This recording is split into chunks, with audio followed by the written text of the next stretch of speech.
আমার কেন যেন মনটা বলে, আমার মনটা কেন যেন বলে যে আল্লাহ তাআলা হয়তোবা হেদায়েতের মালিক আল্লাহর হাতে। আমার মনে হয় কোনো না কোনো একদিন বিজয় থালাপতি হয়তো ইসলামের পথে হয়তো আল্লাহ কবুল করতে পারে। বিজয় থালাপতি তিনি একটি বক্তব্য দিতে গিয়ে তিনি বলেছেন, ভারতের মুসলমানদের মধ্যে যদি কেউ অত্যাচার করে তাহলে ভারতের একজন হিন্দুকেও তিনি এক চুল পরিমাণ ছাড় দিবেন না। তিনি ভারতের মুখ্যমন্ত্রী, নাম তার বিজয় থালাপতি। তিনি একটি সুন্দর মন্তব্য করেছেন তার রাষ্ট্রের দায়িত্ব চেয়ারে বসে। তিনি রাষ্ট্রের দায়িত্ব চেয়ারের মধ্যে বসেই তিনি এই কথা বলেছেন, ভারতের দেশে সংখ্যালঘু বলে মুসলমানদের উপর যদি কোনো হিন্দুরা যদি হাত দেয় এক চুল পরিমাণ কোনো হিন্দুকে ছাড় দিবেন না। এমন একটি সুন্দর মন্তব্যের কারণে বাংলাদেশের সকল মুসলমানের পক্ষ থেকে আমরা তাকে অভিনন্দন আর মোবারকবাদ জানাই। আমরা বলি যে যাই ধর্ম পালন করুক না কেন, কোনো ধর্মের মানুষকে আঘাত করা কোনো ধর্মের বিধান নেই। প্রিয় ভাইয়েরা আমার, প্রিয় বন্ধুরা আমার, যেই দেশের যেই সংখ্যালঘু থাকবে, সংখ্যাওয়ালাদের কাছে সংখ্যালঘুদের হচ্ছে আমানত, এটাই হচ্ছেন আমানত। বাংলাদেশের মাটিতে আমাদের মুসলমানদের কাছে আমানত হচ্ছেন বর্তমান সংখ্যালঘু হিন্দু সম্প্রদায়ের মানুষেরা। আমাদের সৌন্দর্যটাই হচ্ছে হিন্দুদেরকে আমাদের ভালোবাসা দিয়ে আগলাই রাখা। আর ইসলাম ধর্ম তো এটাই বুঝায়। রাসূল করিম সাল্লাল্লাহু আলাইহি ওয়াসাল্লাম কোন ধর্মের মানুষকে তিনি অন্য চোখে দেখেননি, আল্লাহর রাসূল তা করেননি, আমাদেরকে করতে শিখায়নি। রাসূল করিম সাল্লাল্লাহু আলাইহি ওয়াসাল্লাম তো এই জন্য আমাদেরকে একটি সুন্দর ধর্ম উপহার দিয়েছেন। আজকে বিজয় থালাপতিকে আমরা ধন্যবাদ জানাই যে ভারতের মাটিতে তিনি মুসলমানের পক্ষ নিয়েই তিনি কথা বলেছেন। আসলে মুসলমান কোনো অসভ্য জাতির নাম নয়, মুসলমান কোনো মারপিট রক্তক্ষয়ীর কোনো জাতি নয়। মুসলমান আগে শান্তির প্রতীক নিয়ে এই পৃথিবীতে এসেছেন। ইহদিনাস সিরাতাল মুস্তাকিম, শান্তির পথ আল্লাহ তাআলা মুসলমানদের দিয়েই গোটা পৃথিবী দেখাবেন।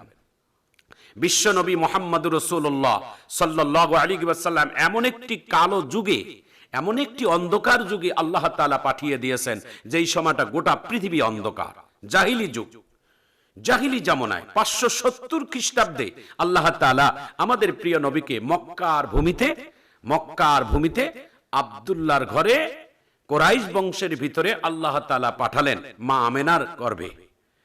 প্রিয় ভাইরা আমার, প্রিয় বন্ধুরা আমার, রাসূল করিম সাল্লাল্লাহু আলাইহি সাল্লামের জন্মটার সময়টা হচ্ছেন সুবহে সাদেক, যেটাকে ফজরের নামাজ পড়ানো হয়। সুবহে সাদেক কাকে বলে? সুবহে সাদেক তাকে বলা হয় না দিন না রাত, যেই সময়টাকে আমরা ফজরের নামাজ আদায় করি সেটাকে বলে সুবহে সাদেক। আল্লাহর পয়গম্বর মুহাম্মদ সাল্লাল্লাহু আলাইহি ওয়াসাল্লাম যেদিন পৃথিবীতে আসবে, যেই দিন দুনিয়াতে আসবে, হযরতে মুহাম্মদ সাল্লাল্লাহু আলাইহি ওয়াসাল্লামের দাদু আব্দুল মুত্তালিব তিনি রাত্রের বেলায় তিনি যাতে তার বৌমার পেট থেকে সন্তান আসবে, নাতি আসবে, এই আনন্দে তিনি মশগুল হয়েছিলেন।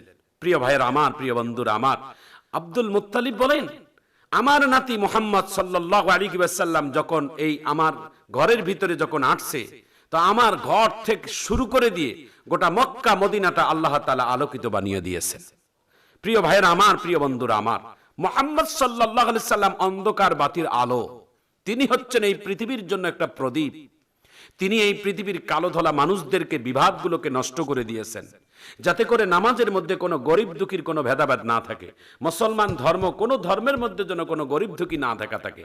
কোনো মুসলমানের শরীরের মধ্যে লেখা থাকবে না, রক্তের মধ্যে লেখা থাকবে না এটা মুসলমানের রক্ত। একটা মানুষের হসপিটালে যদি জীবন যায় এমন সময়, সেই সময় হসপিটালের অপারেশন হওয়ার মধ্যে যদি ওই মুহূর্তে যদি রোগীর রক্ত না পায়, তখন কোন ডক্টর দেখে? শুধু দেখে গ্রুপটা ঠিক আছে কিনা। রক্তের রং লাল, এই লাল রঙের রক্ত আর গ্রুপটা মিললেই শরীরে ফিট হয়ে যায়। তাহলে আপনি মুসলমানের হিন্দু এগুলো নিয়ে কেন এত ভারতের মধ্যে দলাদলি করেন? কেন এত মারামারি করেন? কেন এত তফাৎ করেন? কেন অশান্তি? কেন আপনাদের শান্তিপ্রিয় দেশটাকে আপনারা অশান্তিতে ফেলিয়ে দেন? একতন্ত্র বানাবেন না। প্রিয় নবী মুহাম্মদ সাল্লাল্লাহু আলাইহি ওয়াসাল্লামের এই পৃথিবীতে আগমনটাই হচ্ছেন মানুষের ভেদাভেদগুলোকে দূর করে দেওয়া, মানুষের সাথে সুসম্পর্ক গড়িয়ে দেওয়া। আল্লাহর নবী মুহাম্মদ সাল্লাল্লাহু আলাইহি সাল্লাম বলেন সাহাবায়ে কেরামদের মাঝে, আসমানের নিচে জমিনের উপরে আমি কি তোমাদের কাছে একটা সওয়াবের কথা বলবো, যে আসমানের নিচে জমিনের উপরে সবথেকে বড় সওয়াব একটা বড় কাজ? সাহাবায়ে কেরাম বলেন ইয়া রাসূলুল্লাহ, বলেন। এই আসমান জমিনের উপরে নিচে, আসমানের নিচে জমিনের উপরে এমন কোন সওয়াব আছে যে সওয়াবটা আমরা জানি না? আল্লাহ রাসূল বলছেন দুই ভাইয়ের দ্বন্দ্বকে মিটিয়ে দিয়ে বুকে লাগিয়ে দেওয়া, এটাই হচ্ছে আসমানের নিচে জমিনের উপরে সবথেকে বড় সওয়াবের কাজ। কিন্তু আমরা কি করি? আমরা এই ভাই ভাইয়ের দ্বন্দ্বকে বেশি লাগিয়ে দেই, আমরা আরো বেশি লাগিয়ে দেই। প্রিয় ভাইয়ের আমার, প্রিয় বন্ধুরা আমার, মুহাম্মদ সাল্লাল্লাহু আলাইহি ওয়াসাল্লাম পৃথিবীতে আসলেন। দুনিয়াতে মানুষ আসলে দেখবেন মায়ের পেট থেকে সবাই একটা করে কান্দে, কান্নার আওয়াজ আসে। রহমাতুল লিল আলামিনও কেঁদেছেন। তবে পৃথিবীর মানুষের কান্নার আওয়াজ এক ধরনের, আর আমাদের প্রিয় নবী মুহাম্মদ সাল্লাল্লাহু আলাইহি সাল্লামের কান্নার আওয়াজ আরেক ধরনের। পৃথিবীর মানুষের কান্নার আওয়াজ এক ধরনের, আমার নবীর কান্নার আওয়াজ হলো এই ধরনের, রব্বি হাবলি উম্মতি। নবী এই পৃথিবীতে মায়ের পেট থেকে এসেই তিনি উম্মতের জন্যই কেঁদেছেন। আল্লাহর পয়গম্বর এই আব্দুল মুত্তালিব বলেন, মায়ের পেট থেকে আসার পরে সবাই দুনিয়াতে একটা চিৎকার দেয় বা দুনিয়াতে আসে, কিন্তু আমার নাতি আব্দুল মুত্তালিব মায়ের পেট থেকে আসার পরে মা আমেনা বলেন, আমার সন্তানের দৃশ্যটা ছিল দুই হাত জমিনের মধ্যে লাগা, দুই হাঁটু জমিনের মধ্যে লাগা, দুই পা জমিনের মধ্যে লাগা, নাক জমিনে লাগা, কপাল লাগা, অর্থাৎ সেজদারত অবস্থায়। যেই মানুষ যেমন আল্লাহ তাআলার কাছে সেজদারত হয়ে আল্লাহকে বলে সুবহান রাব্বিয়াল আলা, আমার সন্তান নাম মুহাম্মদ সাল্লাল্লাহু আলাইহি সাল্লাম আমি মা আমেনার পেট থেকে বাহির হইয়া সেজদারত অবস্থায় এই দোয়া পড়ছিলেন, রব্বি হাবলি উম্মতি, রব্বি হাবলি উম্মতি, হে আল্লাহ আমার উম্মতকে তুমি ক্ষমা করে দাও। এই পৃথিবীর প্রদীপ হিসেবে আল্লাহ তাআলা প্রিয় নবী মুহাম্মদ সাল্লাল্লাহু আলাইহি সাল্লামকে পাঠালেন। প্রিয় ভাইয়ের আমার, প্রিয় বন্ধুরা আমার, প্রিয় নবী মুহাম্মদ সাল্লাল্লাহু আলাইহি সাল্লাম আস্তে আস্তে বেড়ে উঠতেছেন মক্কার জমিনে। জন্মের পরে তিনি বাবাকে দেখেননি, বাবার চেহারা কেমন দেখেননি। মা অল্প সময় 7 বছর বয়সে মা আমেনা ইন্তেকাল করলেন। ভাইয়েরা আমার, বন্ধুরা আমার, হযরতে আমেনা মারা গেলেন। দাদা আব্দুল মুত্তালিবের কাছে জিম্মাদার হলেন। দাদা আব্দুল মুত্তালিবও কিছুদিন আগে মারা গেলেন, কিছুদিনের মধ্যে মারা গেলেন। আল্লাহর নবী নিজেকে অসহায় হয়ে গেলেন, একা হয়ে গেলেন। আল্লাহর পয়গম্বর মুহাম্মদ সাল্লাল্লাহু আলাইহি ওয়াসাল্লামের সান্ত্বনা দেওয়ার জন্য আল্লাহ তাআলা বললেন, বন্ধু এই পৃথিবীতে কেউ না থাকলেও একজন আপনার পাশে আছে, তিনি আপনার আল্লাহ। প্রিয় ভাইরা আমার, প্রিয় বন্ধুরা আমার, এই জন্য পৃথিবীতে অহংকার করবেন না, তাকাব্বুরি করবেন না।